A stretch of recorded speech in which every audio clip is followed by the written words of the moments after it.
Bismillahirrahmanirrahim. Mashallah, tabarakallah.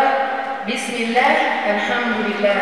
Wassalatu wassalamu ala rasulillah wa ala alihi wa man wala. Allahumma alamna ma anfauna yunfauna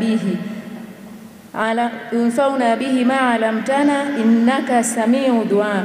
Allahumma inni a'udhu bika liman ilmi la yanfa'u bihi wa qalbi la yakhshahu wa nafsi la tashbahu wa du'a la yusma'u. Rabbana la tusfu qulubana ba'da hadaytana wa hab lana min ladunka rahma innaka antal wahhab. Rabbi shrah li sadri wa yassir li amri wa hlul 'uqdatan min al-lisan afqahu qawli. Ama baada ya kuwasalimu, kumshukuru Allah Subhanahu wa Ta'ala, na sasa namtakia rehema mtume wetu Muhammad sallallahu alaihi wasallam, naanza na mada yangu. Kitu ambacho nimefurahi kwamba katika mwaliko huu tuliofanya mmehudhuria kwa kiasi kikubwa, ingawa sio tulipotarajia, lakini alhamdulillah tunamshukuru Mwenyezi Mungu Subhanahu wa Ta'ala kwa kutuletea nyinyi na kuweza kukutana hapa. Na msidharau kitu kidogo mtakachokipata hapa. Dada zetu mafuti waliotangulia wametupa habari kuhusu swala, wametupa habari kuhusu ndoa, na dada yetu mmoja katusomea na shidi yake hapo kuhusiana na mambo ya hijabu. Sasa kitu ambacho nataka kukifanya ni kugongelea msumari kwa yale ambayo yamezungumzwa, yale ambayo tuliyasikia. Mimi mada yangu itahusu kujiamini katika dini. Kujiamini katika dini. Tunapozungumzia kujiamini, ni mtu kujiamini wewe kama binti wa Kiislamu. Tunategemea wewe dada yetu uwe ni Muislamu mwenye kujiamini, ni binti mwenye kujiamini, kujijengea uwezo wa kujivunia dini yako ya Uislamu, kujijengea uwezo wa kuweza kujitambua thamani yako na kuitambua thamani ya dini yetu, kujilinda wewe, kuwalinda wengine na kuwekea hadhi jamii yetu ya Kiislamu. Kabla sijaanza, naomba nitoe kisa kidogo cha imamu wetu katika maimamu wetu wanne. Siku moja Imamu Malik alikuwa safarini. Alipokuwa safarini alikuwa amepanda boti. Katika mazungumzo wanaongea na jamaa mmoja, kumbe yule jamaa mwizi. Wanaongea, akapita mwenye tiketi, anakatisha tiketi, akawa anahitaji ile pesa kwa ajili ya usafiri. Imamu Malik akafungua pochi yake. Kulikuwa kuna kiasi kadhaa cha pesa, akatoa, akamkabidhi yule. Kumbe yule mwizi anaona pale. Basi Imamu Maliki alivyokabidhi zile hela na vitu vingine, akakaa pale, akawa ametulia zake tu, wanaendelea na safari yao. Sasa wakati wanaendelea na safari, yule jamaa akaanza kusema, nimeibiwa. Pochi yangu ilikuwa na kiasi kadhaa cha pesa, naona zimepotea hapa. Sasa wakamuuliza, kiasi gani? Akataja pochi inafanana vile vile na ile ya Imam Maliki na pesa zile ambazo zilizokuwa kwenye pochi ya Imam Maliki. Kwa hiyo ikaanza kupitishwa msako kuangalia nani ameiba pesa za huyu mtu. Imam Maliki alivyoona anakaribiwa yeye na pesa zilizotajwa, kiwango kilichotajwa ni kile, akaona hapa nisije nikaonekana mimi mwizi. Akatupa pochi yake baharini. Kwa hiyo akakubali kupoteza kile alichokuwa nacho. Sasa baada ya kumsachi wakakuta hana chochote. Yule mwizi anashangaa sasa, mbona huyu alikuwa na ile pochi mbona vitu vyote nilivyokuwa navielezea hapa alikuwa navyo, vimeenda wapi?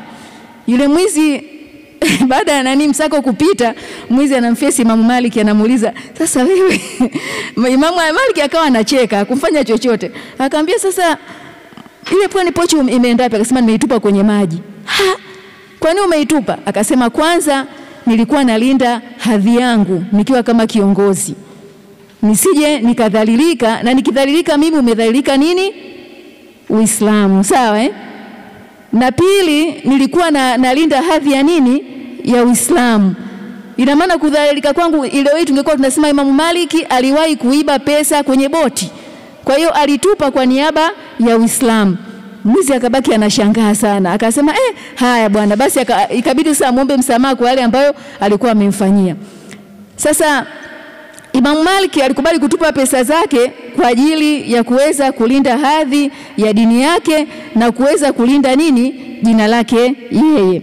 Sasa hebu tujiangalie sisi, kabla sijaingia kwenye maana ya kujiamini, lakini hebu nielezee kidogo. Kila mmoja wetu anaelewa kuhusu neema ambazo Allah Subhanahu wa Ta'ala ametupatia. Na kama hatujui neema za Allah Subhanahu wa Ta'ala, hivi karibuni tutazijua.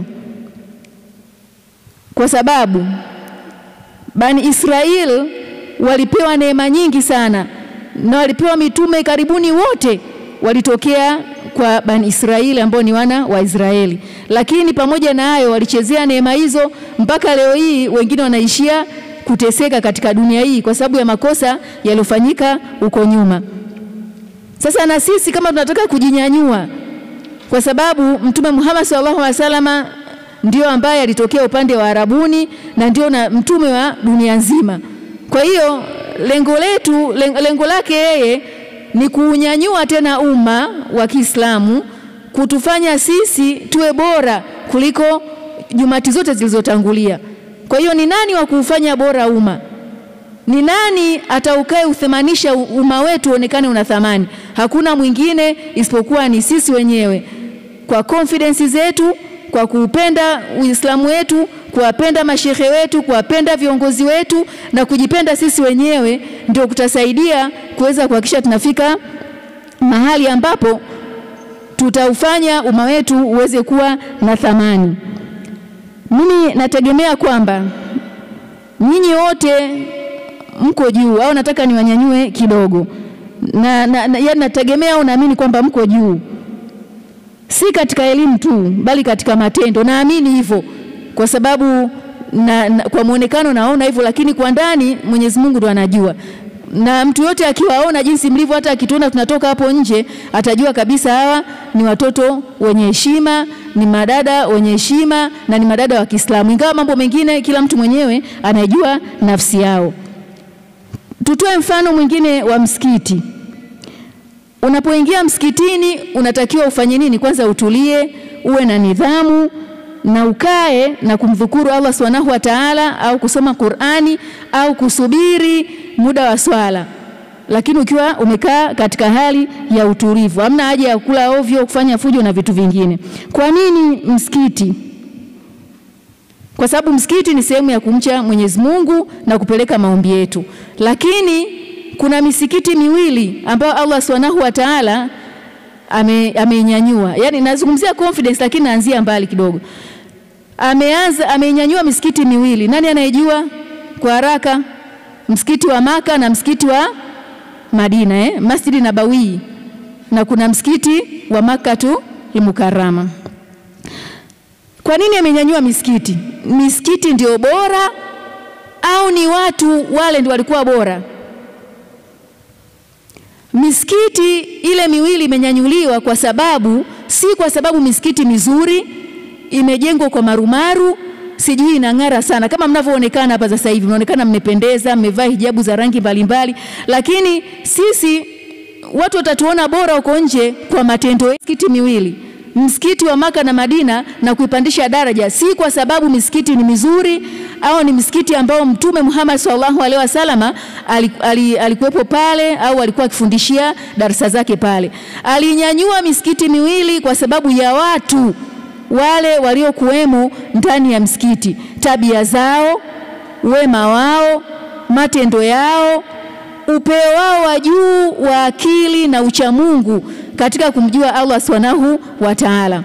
Kwa sababu inasemekana kwamba kama wewe mwenyewe haujitambui, si rahisi kumtambua Allah Subhanahu wa Ta'ala. Kwa hiyo wale walimtambua Allah Subhanahu wa Ta'ala na walijitambua wenyewe. Ndio maana Mwenyezi Mungu akaipandisha daraja misikiti ile. Sio kwa sababu ya uzuri wa msikiti au sio kwa sababu ya rangi yake, lakini alipandisha daraja kwa sababu misikiti hiyo watu wake waliokuwepo walikuwa na hadhi, watu walikuwa tayari kufanya chochote kwa ajili ya dini yao, hawakuona aibu kwa ajili ya dini yao. Iliposhuka aya ya hijabu, Bi Aisha anasema baada ya kushuka aya ya hijabu ilishuka mchana, wanawake wote waliokuwa mashambani, wanawake wote walikuwa wameenda kutembea kwa ndugu zao, hamna mwanamke aliyetoka nyumbani mpaka giza lilipoingia.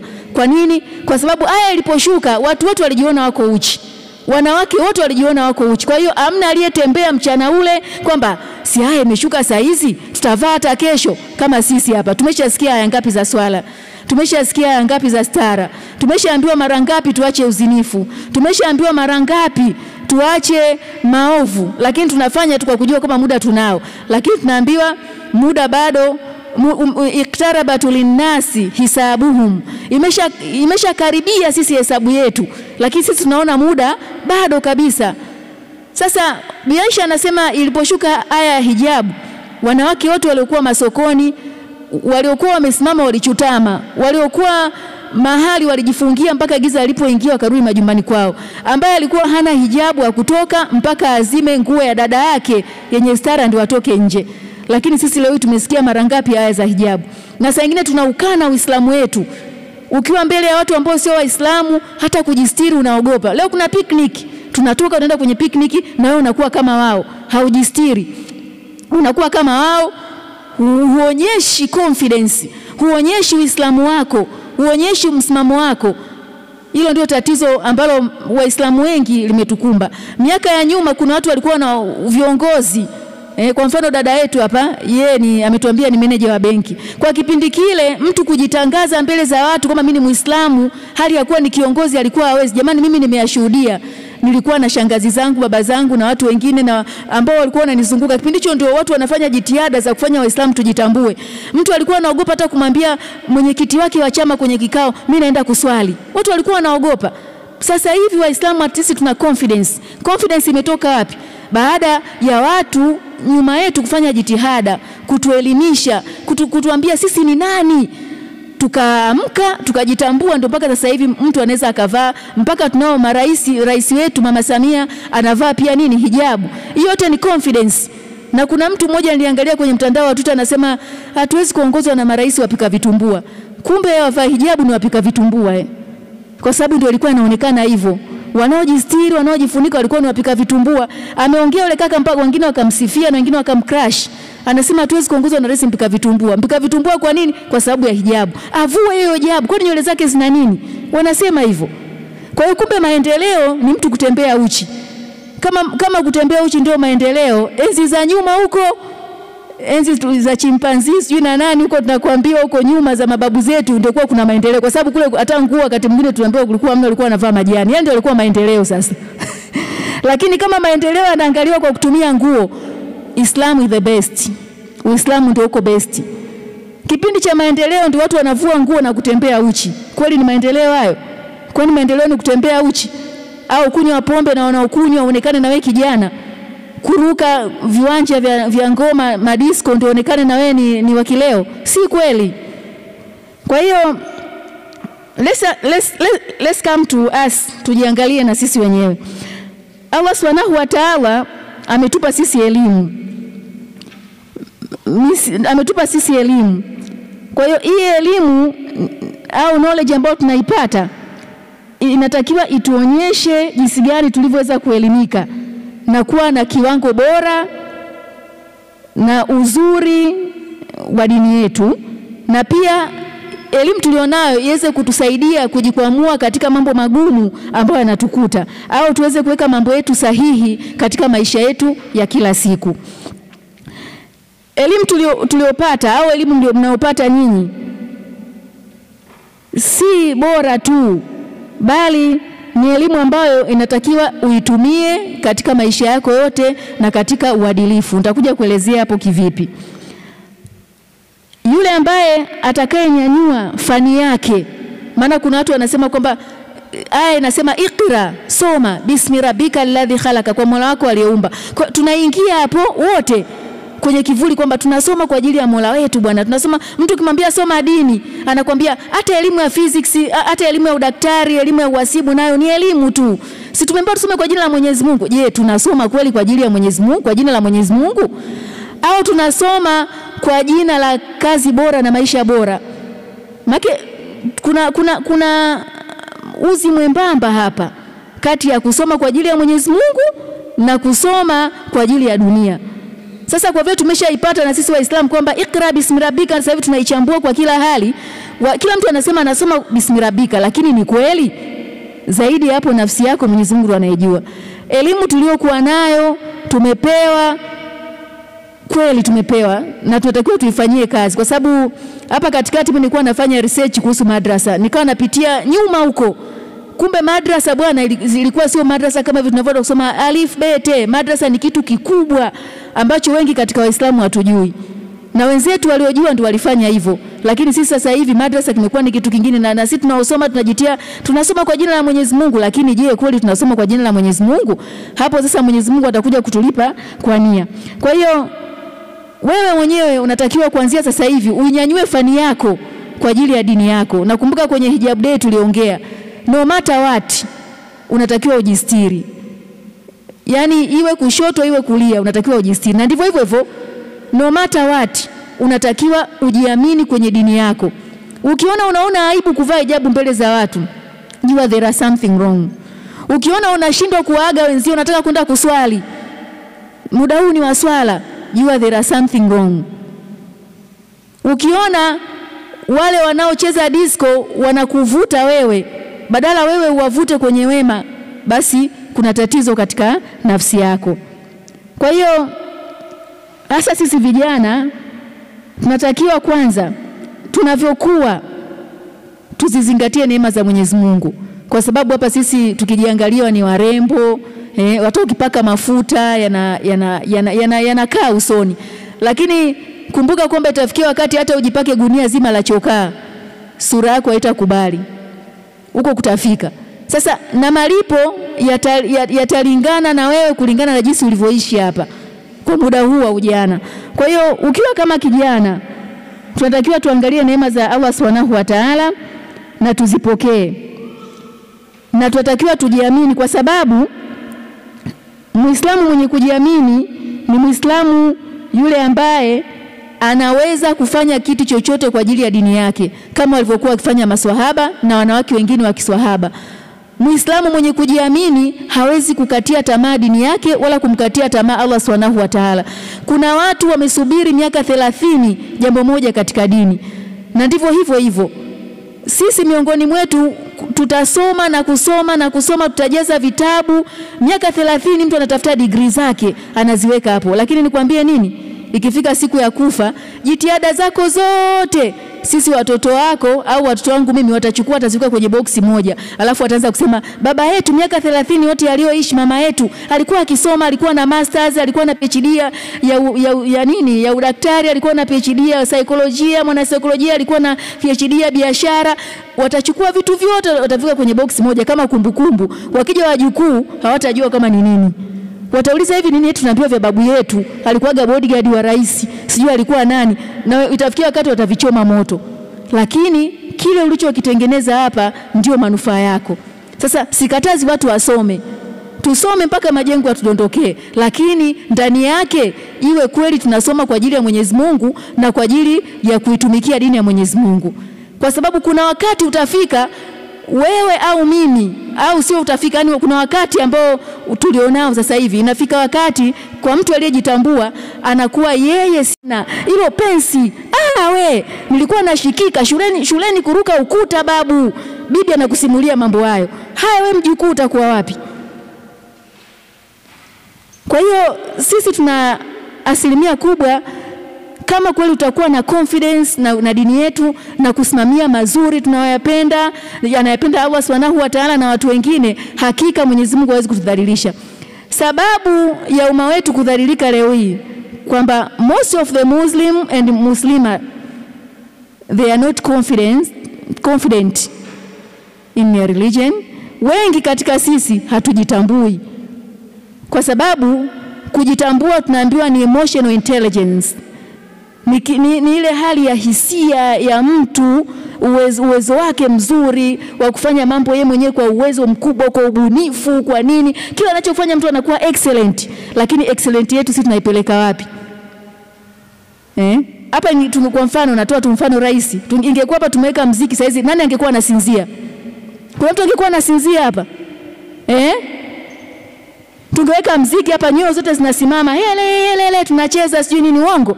Lakini mawaidha hapa mtu anaona kama yanamkuna, anasinzia, mwingine anaota sasa hivi, wengine na mashuzi hapa tunayasikia. Lakini tuko kwenye muhadhara.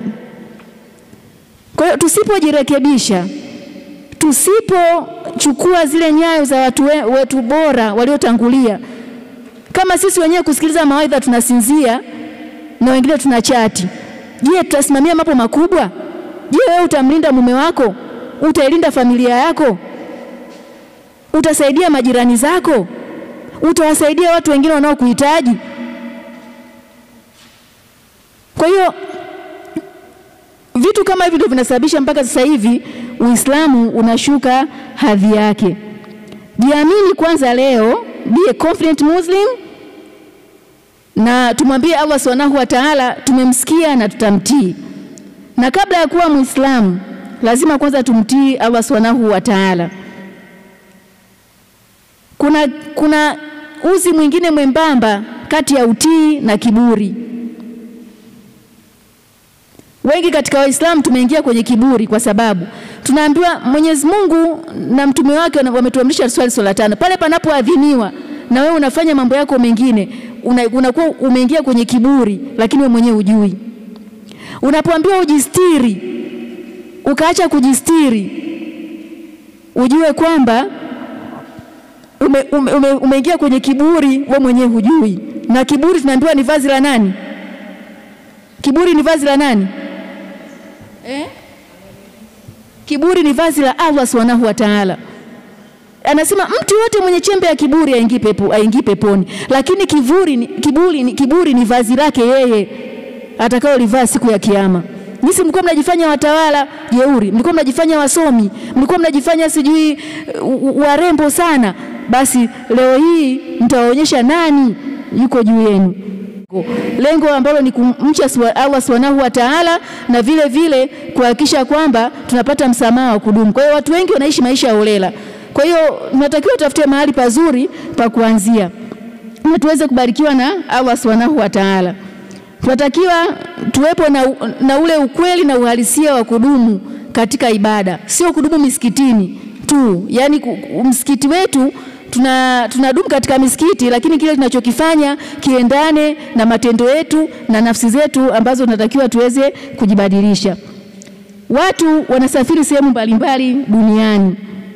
Watu wanaweza wakafanya kitu chochote, wakaangalia kila kitu wanachotaka, lakini wakasahau kwamba lengo kubwa hapa duniani ni kuhakikisha tunamtumikia Mwenyezi Mungu kwa kila hali, bila kujali watu, bila kuogopa. Mwenyezi Mungu na mtume wake wanachotuambia ndio hicho ambacho tunatakiwa tukifuate. Inapofikia wakati mtu atakapokuwa kinyume na Mola wake, ajue kwamba tayari ameangamia. Bila kuomba msamaha lazima atakuwa ameangamia. Wewe hapo ulipo ni seli ambayo unatakiwa kuleta mabadiliko, ni seli ambayo unatakiwa kuhakikisha kwamba na wewe unasambaza lile lengo ambalo Allah Subhanahu wa Ta'ala amelileta, sio kwa maneno tu, kwa vitendo. Kwa sababu maswahaba wanasema sisi tuliwabadilisha watu kwa matendo yetu. Tulikuwa hatuna muda sana wa kuongea, lakini kwa matendo yetu tuliweza kuwabadilisha. Lakini kama wao wanatubadilisha sisi, kwa hakika tutakuwa tupo katika hasara. Kwa hiyo kinachotakiwa ndugu zangu, kujiamini ni vitu viwili. Kwanza, is a right to study degree. Ni vizuri kusoma degree yako, lakini zaidi ni degree ya kumjua Allah Subhanahu wa Ta'ala. Yani kila uchwao ili imani yako inatakiwa ipande. Ulivyokuwa jana utakiwa kuwa hivyo kesho, ulivyokuwa juzi utakiwa kuwa hivyo leo. Kwa hiyo upandishe degree yako ya kumcha Allah Subhanahu wa Ta'ala. Na 100 mpaka 10 uhakikishe kwamba unafanya yale mambo mazuri kwa ajili ya jamii yako. Watu wengine wanafanya vibaya. Wanafanya vibaya kwa sababu huenda hawajui, huenda ujumbe wa kuwafikia. Lakini kama nilivyosema, wengine wanafanya vibaya kwa sababu ya dharau, na wengine wanafanya vibaya kwa sababu ya kuogopa watu. Na hicho ndio kinachotuumiza. Kumuogopa mtu ni shirki.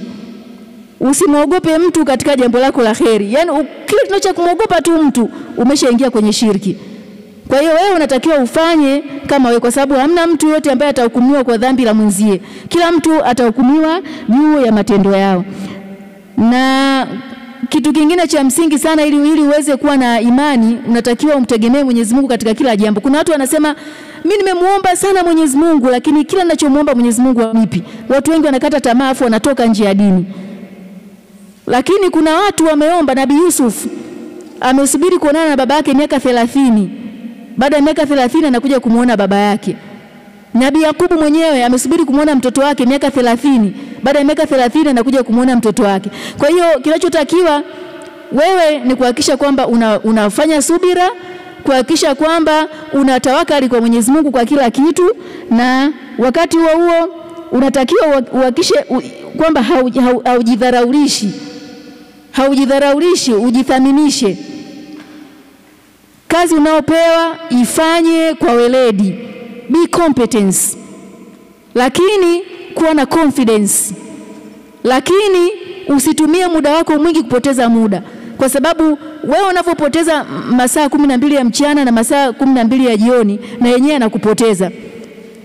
Na atakayepotea zaidi ni wewe, kwa sababu muda utakuacha wewe, ndio utakayokuwa umevuna kitu ambacho hakieleweki.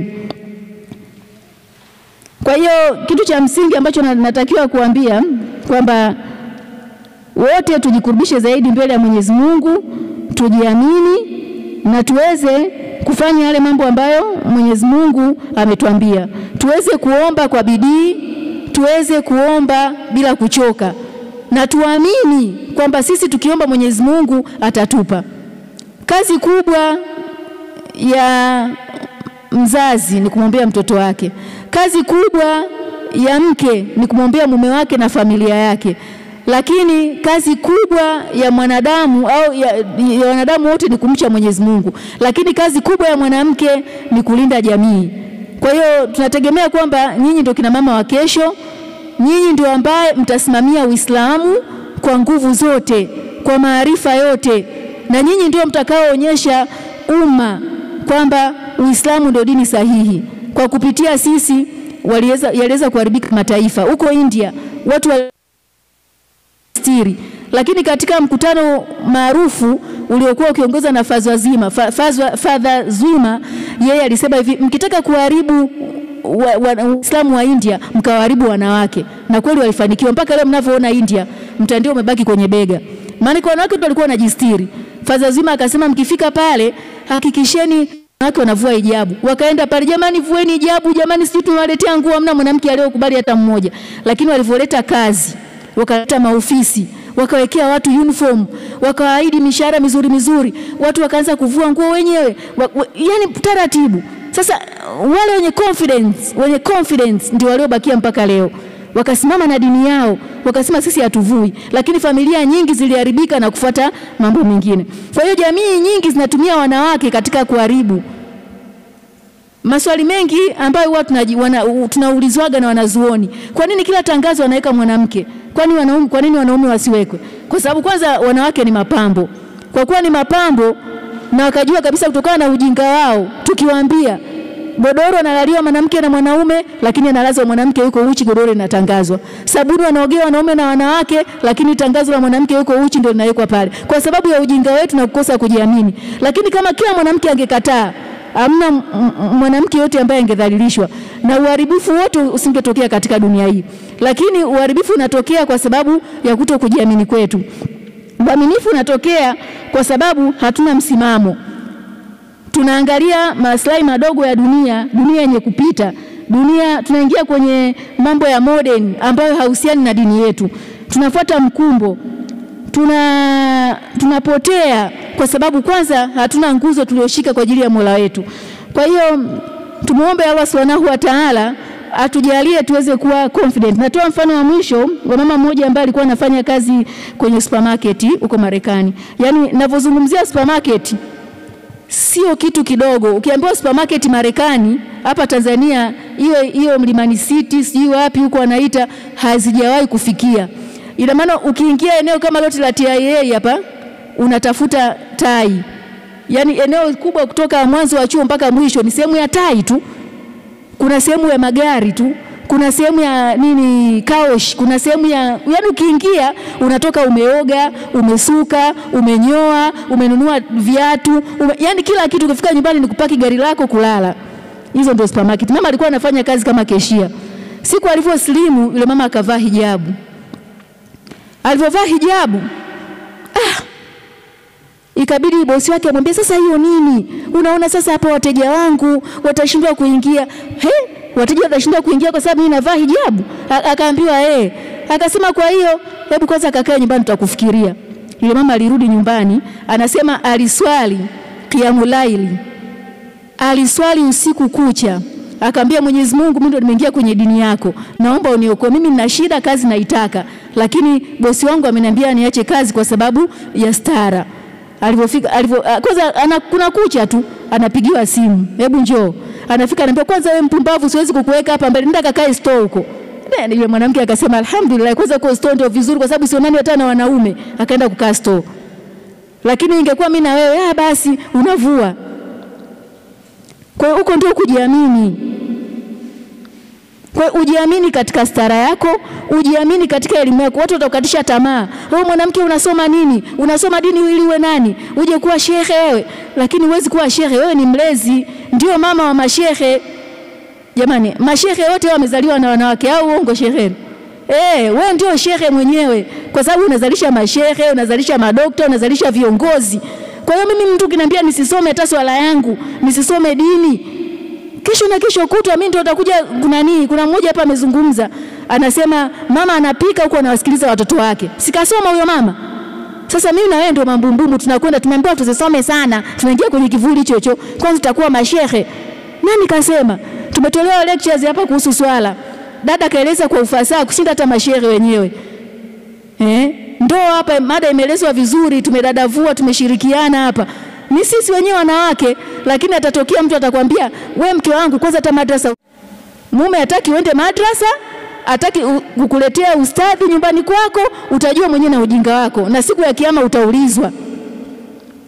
Siku ya kiyama hamna mtu atakaye kuwa nyuma ya kanzu ya mume wake. Mimi mume wangu aliniambia nisisome, nilikuwa namtii.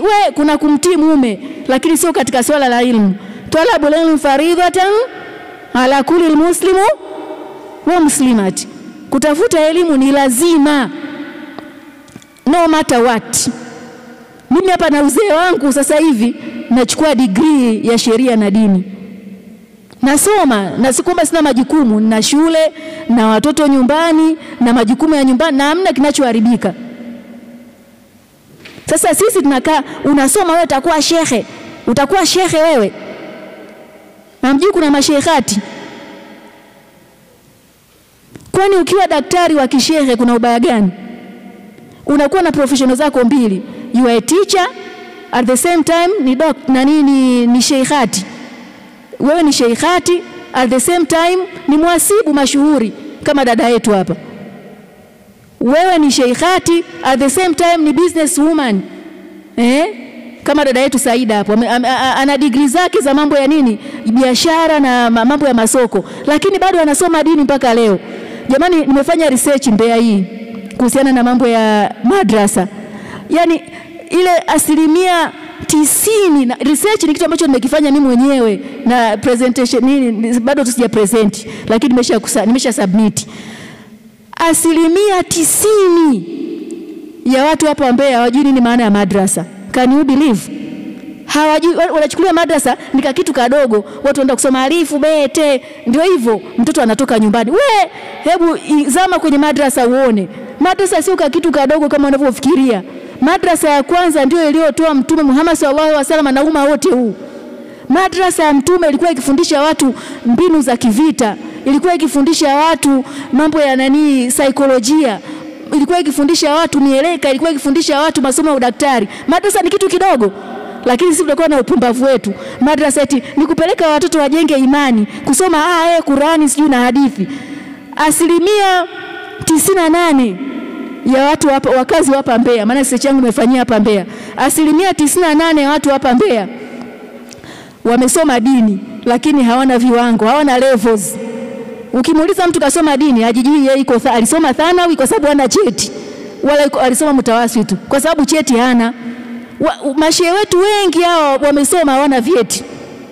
Haya, 1% kubwa wa Waislamu nauliza masomo mliosoma, wengi wamesoma Qur'ani. Qur'ani yenyewe mwisho juzu ama. Hivi tukiulizana hapa, waliofika hata juzu ya 3 hatufiki 10. Na ndio huko mitaani hivyo hivyo. Nifanya research hiyo, mtu anakuambia wengi wameishia juzu ama. 88% watu wameishia juzu ama. Aliomaliza msaafu katika waumini wa kawaida amna, labda kusoma lakini sio kuhifadhi. Nikafanya research kuhusiana na masomo waliosoma. Watu wengi wamesoma hadithi. Jamani, Uislamu sio Qur'ani na hadithi. Uislamu una mavitu mengi, yani tukisema hapa tukae tuanze kuchambua. Kuna mambo ya physics, mambo ya chemistry, mambo ya biology, tena kimsingi kabisa wa dini. Lakini Mbeya hii tuna nasari, tunachekechea moja tu ya Kiislamu. Can you believe? Yani ambapo ukimpeleka mtoto wako una uhakika atasoma na alhamdulillahi rabbil alamin. Madrasa nasari moja, uongo madam? Moja na ndio iliyosajiliwa. Nawaambia nawatia uchungu ili mkitoka hapa mjue mnatakiwa kufanya nini nyie. Na hiyo nasari yenyewe ni yangu, ambao mimi ndo naisimamia, ndio mmiliki. Hapo ndio mtoto akitoka tisa na juzu 2 au 3 anaingia standard 1 au anaingia standard 2. Shule za primary tunayo hii moja, Umusalama, na yeye ndio nilianzisha mimi hiyo miaka hiyo shule Umusalama unayoiona hapo. Umusalama ndio shule pekee ya Kiislamu Mbeya. Hebu kuna santi ngapi hapa? Nimefanya research, ziko kuna shule 174 primary. Kuna daycare 152 na daycare lakini ya Kiislamu moja. Primary 172 ya Kiislamu ni 0.00 huko. Haya, vyuo vikuu tuje sekondari tuna 0.0000. Can you believe? Hatuna hata sekondari moja. Ndio maana tunakuja humu tunabakwa, tunafanyana vitu vya ajabu ajabu. Hatuna sekondari ambazo zinatufanyisha tuingie katika maadili. Hatuna.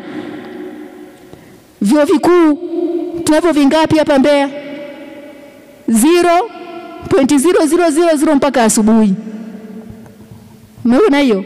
Hiyo ni research ambayo nimeifanya kwa macho yangu mwenyewe na nimeandika kwa mkono wangu mwenyewe. Kama haitoshi, Waislamu hapa Mbeya hii nimewauliza madrasa zina mitaala, kumbe hata mitaala hatuna. 98% wanasema hamna mitaala na wengine hawajui mtaala ni nini. Hivi tunashindwa kuandaa mtaala wa daycare ambapo mtoto wetu tumfundishe alifu tukainyumbulisha kama vile kitabu cha hesabu. Tunashindwa kuandaa vitabu kwa ajili ya watu wetu kusoma. Jamani, naomba mkitoka hapa, mimi namalizia kwa sababu nimeambiwa muda nao umeenda, sitaki kuwapotezea muda sana na nakatisha mada yangu hapa. Tutafutana kwa sababu tunaonana muda mwingi, tutaongea. Naomba niishie hapo tu. Niwaambie, haijalishi una umri gani, haijalishi wewe ni mwanamke, haijalishi wewe ni maskini au ni tajiri, unaweza kufanya changes katika dini yako. Kama unaweza, anzisha hata mradi wote ule wa kuwauzia wenzako vitu vya Kiislamu, aidha vitabu, kuandaa makala. Ndio tulikoanzia sisi.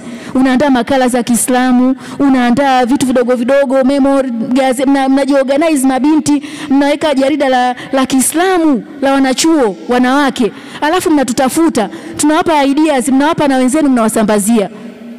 Sawa jamani, nahitimisha hivyo. Kwa hiyo inatakiwa tufanye hivyo. Siku moja aliletwa Omar bin Abdul Aziz, amechaguliwa kuwa kamanda wa jeshi akiwa na umri wa miaka 10. Omar anasema ni mjukuu wake huyo, mmemchagua Omar kuwa kiongozi bwana na miaka 10. Omar akajibu Abdul Aziz ambaye Omar bin Abdul Aziz akamjibu babu yake akamwambia, mimi sio kiongozi wa umri, ni kiongozi wa jeshi. Umeelewa hiyo?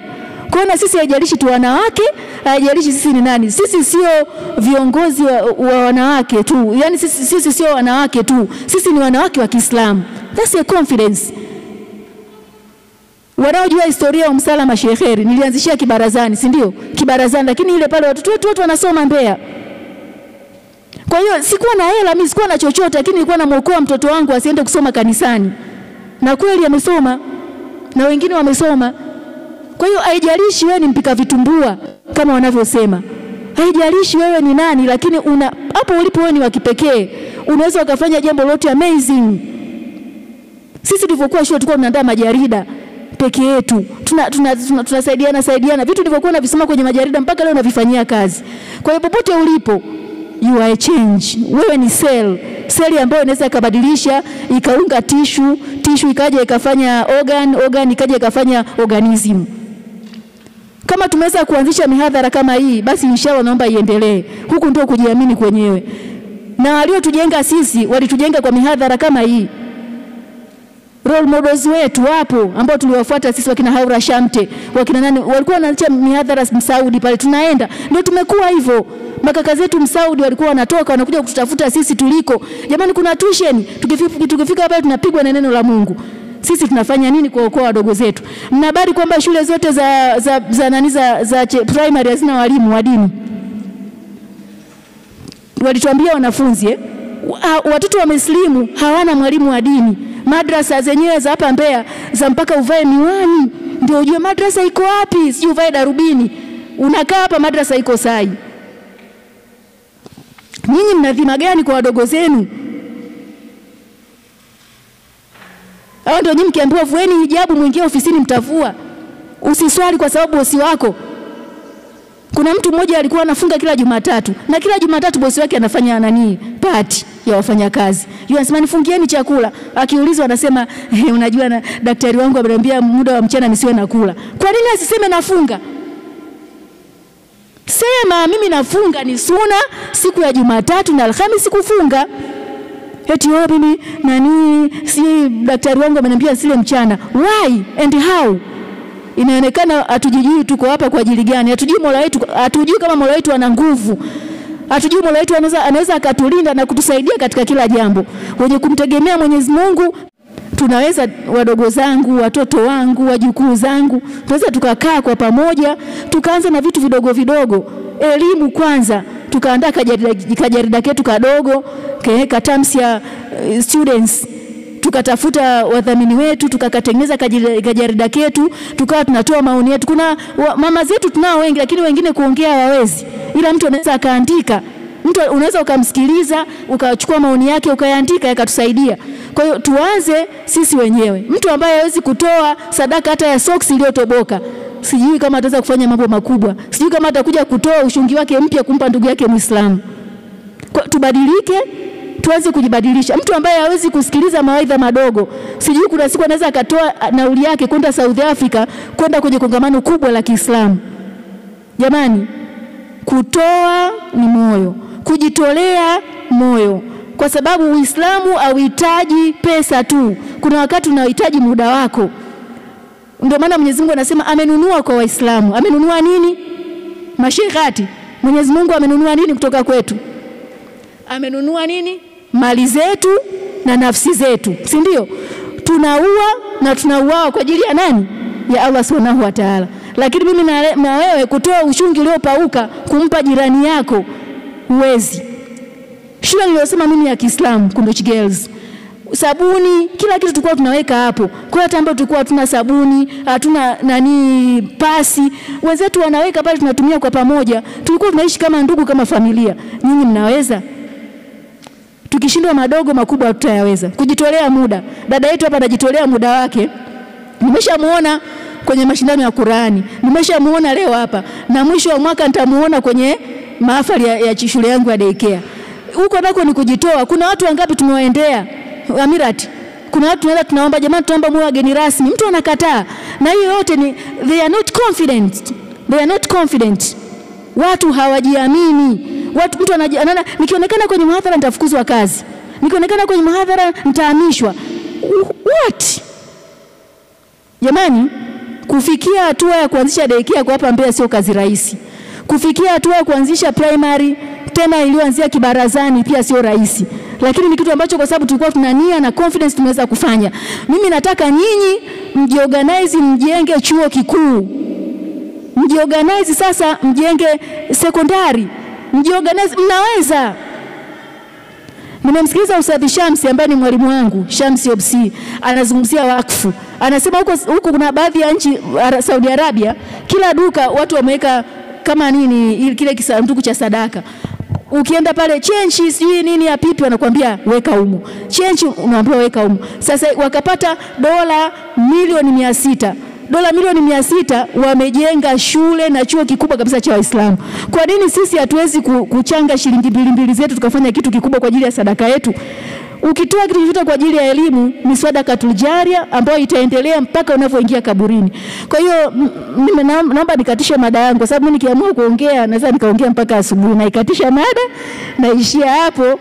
Mwenyezi Mungu akijalia wakati mwingine tutakapoonana tutaongea mambo mengine mengi. Lakini mimi nawategemea na waamini.